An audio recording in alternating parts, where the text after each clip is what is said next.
Hi guys, welcome or welcome back. In today's video, we're going back to the basics with medical billing. We're going to be talking about the CMS 1500 form. This is going to be a part of a 3-part series that's going to go back to the basics. We're going to be discussing first in this video, this little form here, which is called the CMS 1500 form. So if you're interested in hearing more about it, then please keep watching.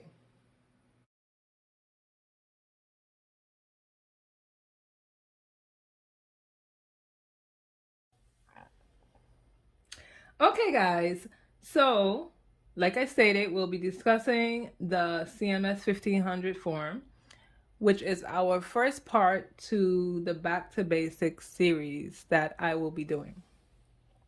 And I will be giving you a little definition about what it's about, what the CMS form is, how it's used, other names for it, and a little history on it. So the CMS 1500 form, according to cms.gov, is the standard claim form used by a non-institutional provider or supplier to bill Medicare carriers and durable medical equipment regional carriers. There's a little bit more to that definition, but that's the basics. Okay, so let me give you that definition in layman's terms. It is basically a form used to bill medical services provided to patients covered by health insurance. So not only do Medicare and Medicaid use this form, it is a universal form. And so mostly all other insurances also use this form. It is used, like I said, to bill medical services.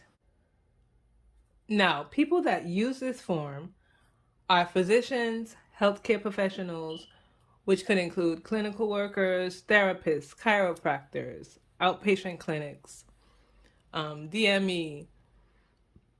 There are a lot of different people who can use this form. The hospital now uses a different form. Well, especially hospital inpatient uses a different form, which is the UB04 form.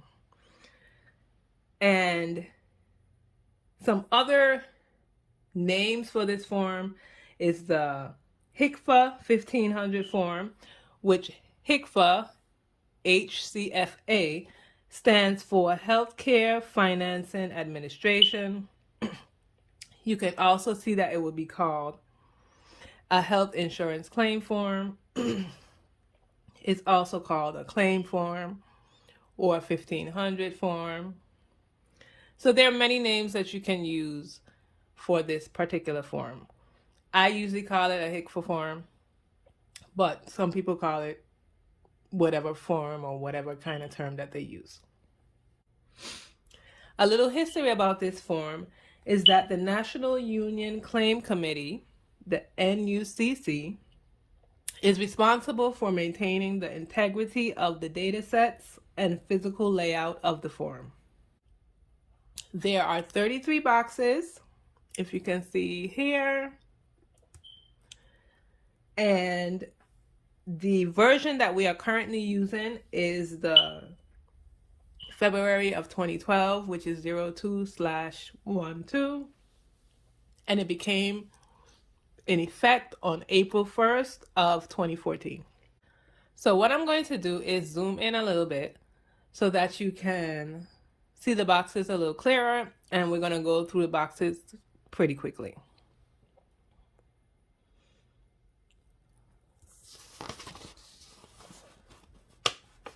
Okay, I hope you guys could see that. So like I stated, there are 33 boxes. Some boxes have letters with it, A, B, C. Some don't. So technically there is more than 33 boxes, but they're labeled up to 33 boxes. So box 2, 3, 5, and 6 are used to identify the client's information. that being the patient's name, their date of birth, sex, address, and relationship to the insured. Then you have boxes 1, 1A, 4, 7, 9, 11. And these boxes are used for the insured's or the client's insurance coverage. 1 tells you what type of insurance they have. 1A tells you the ID number. 4 is the insured's name. 7 is the insured's address. And you have their full address here with the telephone number. 9 is if the insured has a another insurance, a secondary, tertiary, primary. And then 11 is the policy number, the date of birth, the sex of the insured.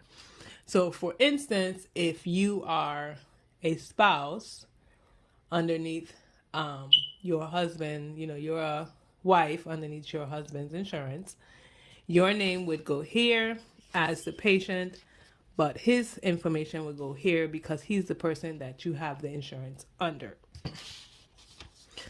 Also, you have box 10, which you need to check off to say whether it was an accident, an auto accident, a regular accident, all of that. And then you have here, you would mark off, this is 11D. If the patient has another insurance, like I said, if they do or if they don't, you would put here what that information is. And box 12 and box 13 are signature boxes, which you usually have the patient sign certain forms.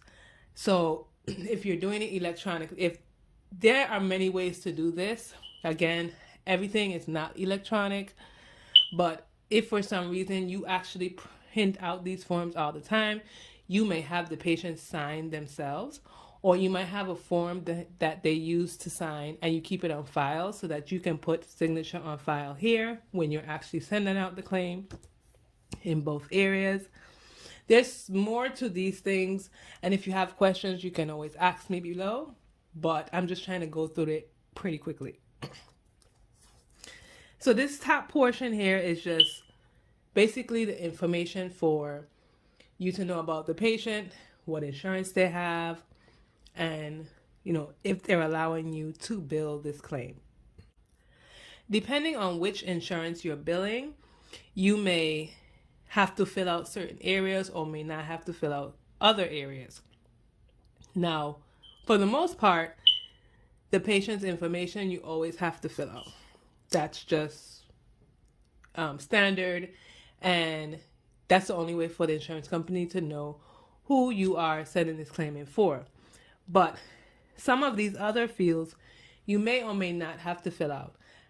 I know with Medicare, some of these fields, they don't like box 4 filled out.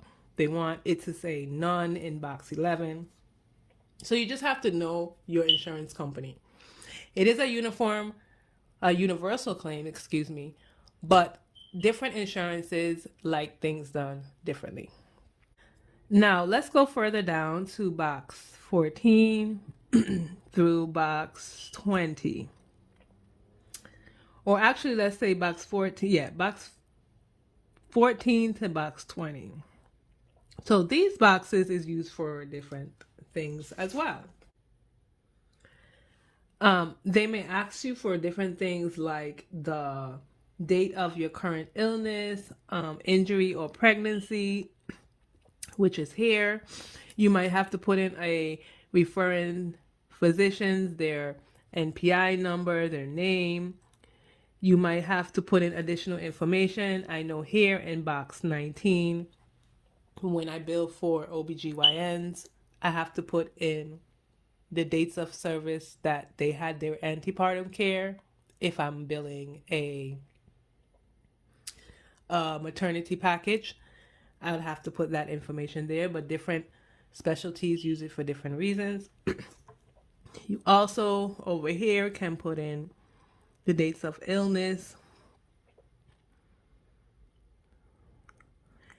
If it's an outside lab, I mean, you don't, these boxes here between 14 and 20, you may not always use. If you are billing for a specific specialty, you may not always use them. So they're not mandatory unless you're billing for a specific specialty. Then we have box 21.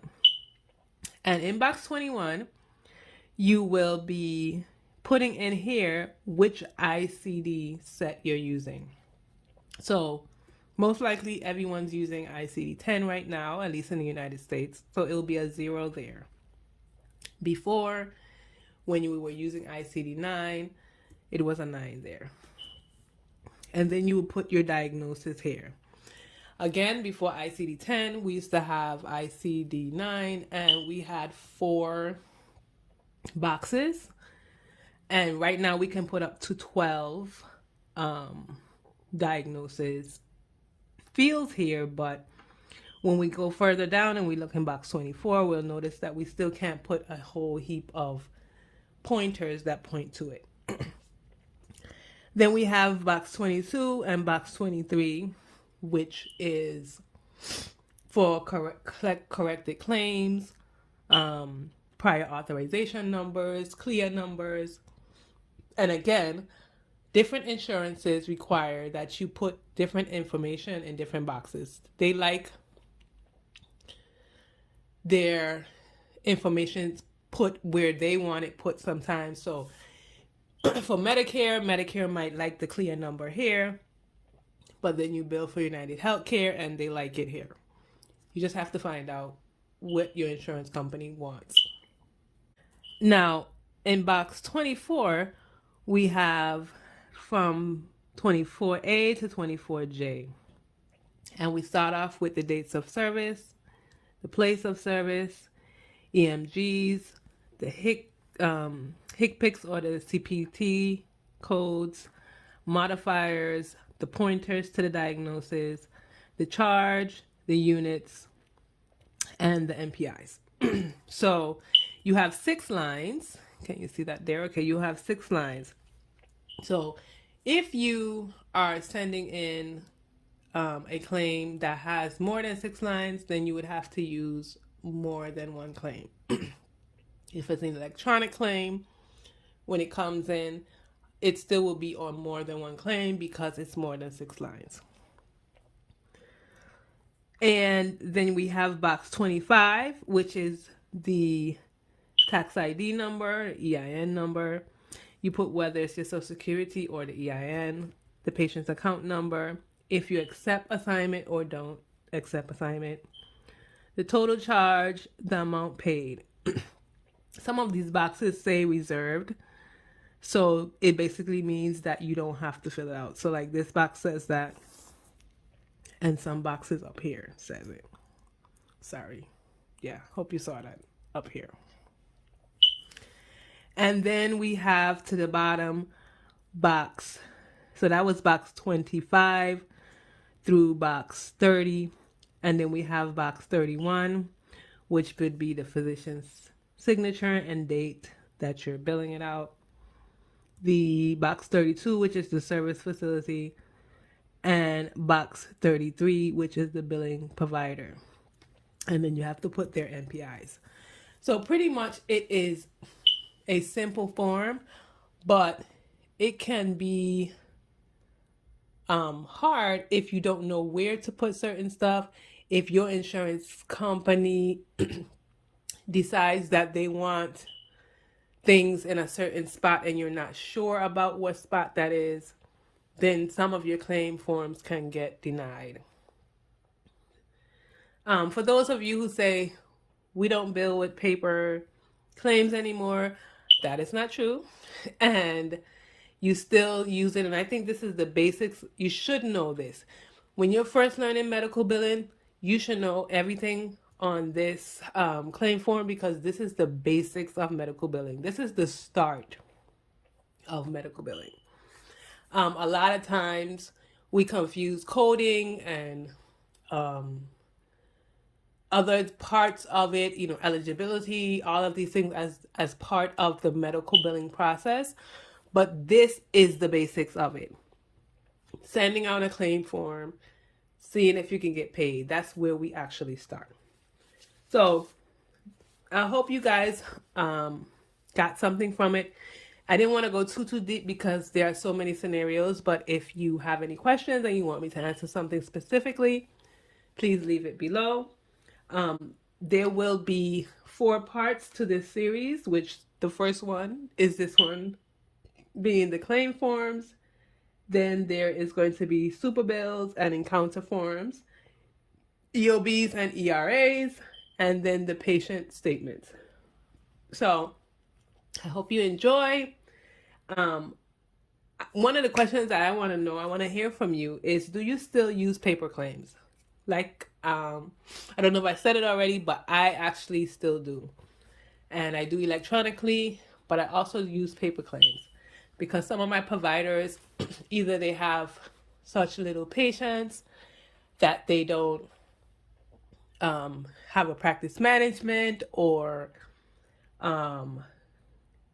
it just can be different scenarios. So do you still use a paper claim? And how did you learn to fill out the claim forms? Are you one of those people who learned it electronically? So looking at this paper, you have no idea what it is, and you just know it by filling it out on the computer? Let me know below. I make videos on Saturdays and some Wednesdays. So if you like this video, then please like this video, share it with someone that you think can benefit from it, and I will see you soon. All right. Have a good one.